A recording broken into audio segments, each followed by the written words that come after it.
Assalamualaikum warahmatullahi wabarakatuh. Saya Anang Sugeng Riyadi dari kelas C dengan NIM C2 channel 23109. Berikut ini video tentang perangkat keras komputer mata kuliah pengantar ilmu komputer.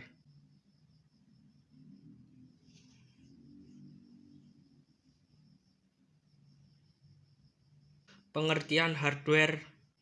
Perangkat keras atau hardware adalah segala piranti atau komponen dari sebuah komputer yang sifatnya bisa dilihat secara kasat mata dan bisa diraba secara langsung. Menurut pendapat para ahli, yaitu James O'Brien, pengertian hardware merupakan sebuah komponen atau peralatan fisik yang digunakan dalam pemrosesan informasi seperti CPU, RAM, monitor, mouse, keyboard, printer, scanner, dan lain-lain.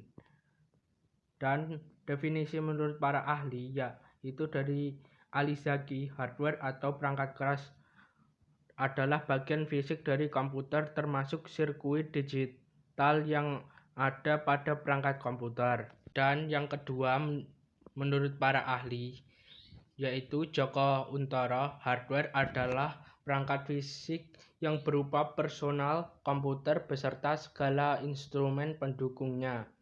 Dan yang ketiga, definisi menurut Raya Fahreza. Definisi hardware adalah bagian dari perangkat komputer yang bekerja sesuai instruksi dan perintah pada software atau perangkat lunak. Dan yang keempat dari Sunarto, yaitu definisi dari hardware adalah perangkat pendukung elektronik data processing system atau disebut ADPS yang dapat disentuh serta dirasakan. Dan yang kelima, definisi dari Rainer, hardware adalah perangkat pada komputer yang berbentuk fisik seperti prosesor, monitor, keyboard, dan printer. Hardware berfungsi untuk menerima data atau informasi, memproses serta menampilkan data mentah tersebut menjadi sebuah informasi baru yang bermanfaat bagi penerimanya. Dan berikut ini adalah gambar diagram blok komputer.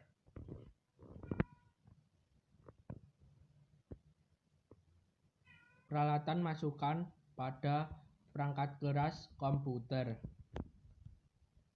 Perusahaan kami memiliki pengalaman dalam menangani berbagai metode atau strategi pemasaran. Pemasaran yang kami lakukan dapat secara konvensional maupun menggunakan dan mengoptimalisasi penggunaan internet sesuai hasil kajian yang mendalam sebelum melaksanakan strategi pemasaran tersebut. Komputer sebagai alat yang fungsi utamanya adalah memproses data haruslah mendapat masukan data atau instruksi melalui perangkat tertentu. Peralatan input ini ada yang memerlukan bantuan manusia sepenuhnya dan ada hanya membutuhkan sedikit interaksi dengan manusia. Peralatan keluaran pada perangkat keras. Output device bisa diartikan sebagai peralatan yang berfungsi untuk mengeluarkan hasil pemrosesan ataupun pengolahan data yang berasal dari CPU ke dalam suatu media yang dapat dibaca oleh manusia maupun yang digunakan untuk menyimpan data hasil proses. Jenis output device yang dimiliki komputer cukup banyak. Peralatan output merupakan kebalikan fungsi dari peralatan input. Peralatan output berfungsi menerjemahkan data yang diolah untuk dapat diketahui oleh user.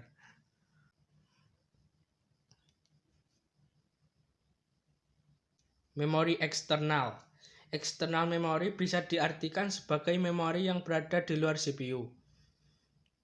Juga disebut sebagai secondary storage ataupun backing storage ataupun memori cadangan yang berfungsi untuk menyimpan data dan program. Data dan program yang tersimpan di dalam external memory agar bisa berfungsi, data dan program tersebut harus dipindahkan terlebih dahulu ke dalam internal memory. Jenis external memory cukup banyak. Memori eksternal adalah memori yang fungsinya sebagai perangkat tambahan atau pendukung dari komputer. Selain itu, fungsi dari memori eksternal ini adalah sebagai penunjang untuk membuka software aplikasi maupun file-file yang ada dalam komputer. Jenis memori eksternal yaitu floppy disk drive, CD atau DVD, CD-ROM atau DVD-ROM, flash disk, hard disk eksternal, CD-ROM dan DVD-ROM. Central Processing Unit atau disebut CPU. Processing Unit adalah perangkat keras komputer yang berfungsi untuk menerima dan melaksanakan perintah dan data dari perangkat lunak. Adapun mikroprosesor adalah CPU yang diproduksi dalam sirkuit terpadu, seringkali dalam sebuah paket sirkuit terpadu tunggal. Sejak pertengahan tahun 1970-an, mikroprosesor sirkuit terpadu tunggal ini telah umum digunakan dan menjadi aspek penting di dalam penerapan CPU. CPU berfungsi sebagai pemegang kendali dari jalannya kegiatan komputer. Dan dikarenakan itu, CPU juga disebut sebagai otak dari komputer. Selain daripada itu, CPU juga berfungsi sebagai tempat untuk melakukan pembagi pengolahan data. Sekian dari saya. Wassalamualaikum warahmatullahi wabarakatuh.